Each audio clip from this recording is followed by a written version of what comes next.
Welcome back to America's Voice Live. The Biden administration continues to downplay the economy as having any problems, arguing that nothing is their fault anyway. Although they're trying to implement green energy policies that are destroying the American energy sector and therefore tanking everything else as a result. So what can we do about it? And should we be preparing for economic collapse? With me to discuss this, former Lazard managing director and author of Why America Matters, Michael Wilkerson. Michael, good to have you here. Good to be here. Thank you. I saw a remarkable statistic just a short time ago today that said in a survey, 63% of Americans believe we could end up in a depression-type economic situation in the next year or so. I mean, that is the stark reality of what people are beginning to think based on the behavior of this administration and their socialist pursuits. What do you say? I think it's a real risk, and I think it's something that can't be ruled out at this point, that we could have a very serious issue that could include economic depression. We have a number of things going on at the same time. We've got runaway inflation. We've got fiscal policies that don't make sense, that are actually making it worse. We have hamstrung our energy policy and energy markets, and we're draining our own strategic reserves. So I think there are a lot of things that are going on simultaneously that are increasing the risk. And Americans feel it. They feel it at the gas pump. They feel it at the grocery store. Whatever CPI says, real inflation, what Americans need in terms of their housing, in terms of their energy, in terms of their food, they know that it's all going through the roof and it's costing them. And I think that does bring a bit of fear and concern about the future. Very hard to imagine a scenario in which this doesn't end in recession. Yeah, well, look, food's up 13.5%. Electric bills are up 15.8%. In Europe, electric bills have tripled and quadrupled. We see Nord Stream 1 and 2 both out of commission now because of some sort of an explosion. I don't know whose fault that is, but the fact is that's happening, which will create a larger demand for LNG, liquefied natural gas. Gas prices have already been going up for 8 or 9 or maybe even 10 days in a row. I lost track, but it hit its bottom. It's coming back. West Texas Intermediate on the way up.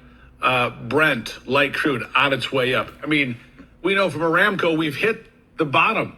There's no more capacity available in the system because we haven't invested in infrastructure. Not here, not in Saudi Arabia. The real problems haven't even begun yet, Michael. I think that's absolutely right. And I think we fool ourselves when we start to look at, this week prices are down at the gas pump. Prices haven't risen as much as they did last month. The long-term trends are clear. They're going in one direction. People are getting excited today because we've seen a little bit of a bounce back in the equity markets after 6 or 7 market days of really terrible results. But look at where we've gone this year. NASDAQ's down by over a third. S&P 500 and Dow Jones average both down around 20% plus. And yet valuations are still incredibly high. So I think we're seeing it both. Consumers are feeling it, and we're seeing a reaction in our financial markets. So what can people do? I mean, that's the real question. What can people do that is practical, applies common sense, can protect them and their families without, going off the deep end, and hoarding cans of food or something? Maybe they should. I don't know. I throw that out there. I don't want to be a hoarder per se. I've only got so much room in the house. But the point being is, what's a practical guide to navigate this storm that's coming in? It absolutely is a period of when we need to be taking extraordinary steps of prudence. If you look at our experience in the last decade or two, we got very, very comfortable. We had global supply chains, just-in-time inventory. Everything was delivered the next day. Things work when they work, when everything's running at pitch. Perfect. We're not in a moment like that. In fact, we're at a very dangerous moment where we have a real risk. We see supply chain issues every day. We're seeing constraints in the energy market. You mentioned what's happened yesterday with Nord Stream. Europe is already looking at a very dangerous and dark winter. We have gotten complacent. We've gotten comfortable. We need to take practical steps. You asked a specific question about what can consumers do. I do think it does behoove them to think about maintaining an adequate supply of food, maintaining an adequate supply of medicines, of gas, just basic necessities that you need. We got soft and complacent, but now it's important that we resume these things. Yeah. West Texas Intermediate now over $82 a barrel. Brent crude, the world standard, back at $90, just shy of that. So, I mean, it all comes back to energy.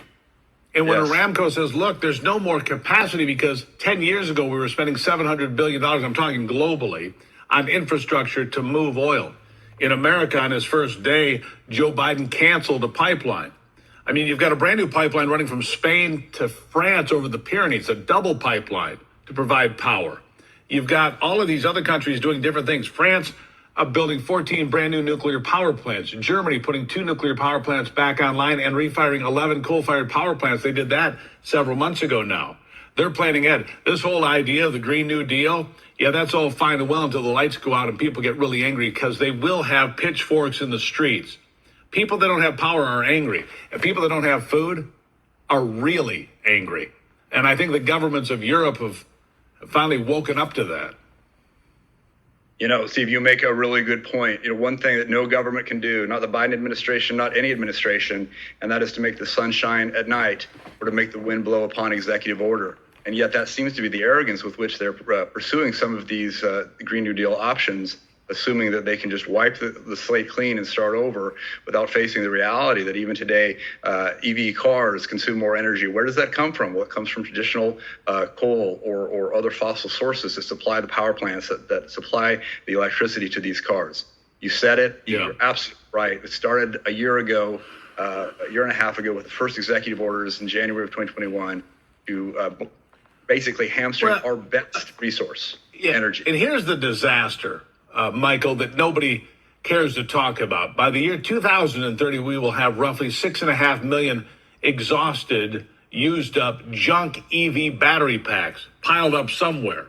Because you can't just put them in the landfill because they have heavy metals and toxins that will destroy the groundwater and kill people. You can't just easily take them apart because it's not that simple. And furthermore, they tend to catch fire. Oh, and by the way, they don't need oxygen to burn. This whole EV thing has not been thought through at all. These battery packs are a menace. A whole warehouse just burned down. I believe it was outside of Milwaukee, and the fire department didn't know what to do because they didn't realize you can't put these fires out with traditional means. Again, they don't need oxygen. Think about that. There's a whole host of things that have never been thought through. They've not gamed this out, if you will, Michael, and they put us all at a disadvantage. And they're making us weaker on the world stage. And we've got to put our foot down and say, no, this is stupid. If you need an EV car, but you can't plug it in because there's not enough power in the system, or it's hot in California because it's always hot in California, then somebody isn't doing the thinking, or they are, which is more ominous. I'll give you the last word. Well, there's other aspects of it that go, wind power, same thing. Turbines that fail after several years, no place to go, big waste product. The dependence that is on rare earth minerals, causing us to have to really rethink the entire supply chain strategy. What about the environmental damage done to create the supply of those rare earth minerals in the Central African Republic, in Niger, and in all these African countries, third world countries that are being completely, if I may be so bold as to say, raped by others like China to get these metals out of there? They're destroying the environment. So the environmental justice warriors have their head planted up their backside if they think this is a better way to go. Now I'll give you the last word again. Sorry, I couldn't let that go. It's a complete hypocrisy, but what's worse is it's leading us to a very, very dangerous and dark place. And so it's worse than hypocrisy. It's actually suicide of our economy. It's a terrible thing. It is suicide of our economy. Michael Wilkerson, thank you for being here. And by the way, America does matter. And I appreciate you saying so. Yeah, thank you for being here. Look forward to talking to you again. All right, after this break, more on Hurricane Ian and the left's reaction to it. You might need to sit down. I'll be right back.